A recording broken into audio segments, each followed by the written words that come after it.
పెద్ద నోట్ల రద్దుతో దేశవ్యాప్తంగా మోదీపై విమర్శలు వెల్లువెత్తుతున్నా ప్రపంచవ్యాప్తంగా మాత్రం ఆయనపై ప్రశంసలు కురుస్తున్నాయి.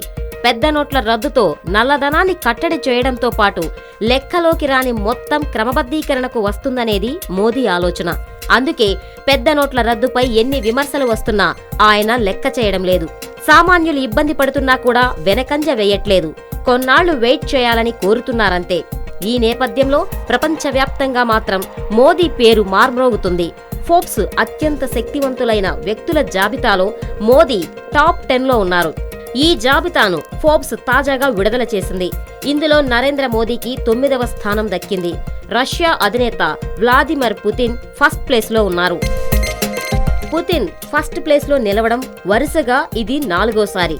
ఇదొక రికార్డ్. రెండో స్థానంలో అమెరికా అధ్యక్షుడిగా బాధ్యతలు చేపట్టనున్న డొనాల్డ్ ట్రంప్ నిలిచారు. ప్రస్తుత అధ్యక్షుడు బరాక్ ఒబామా 48వ స్థానానికి వెళ్లిపోవడం గమనార్హం. మూడో ప్లేస్లో జర్మనీ ఛాన్సలర్ మెర్కెల్, 4వ స్థానంలో చైనా అధినేత జిన్పింగ్, 7వ స్థానంలో బిల్ గేట్స్, 10వ స్థానంలో జుకర్ బర్గ్ నిలిచారు.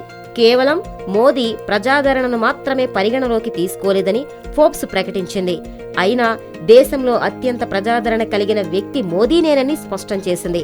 అంతేకాక వాతావరణ మార్పులను ఎదుర్కొనేందుకు ఆయన చేపడుతున్న సంస్కరణలు, ఆయన ఆలోచన విధానంపై ప్రత్యేకంగా ప్రశంసించింది.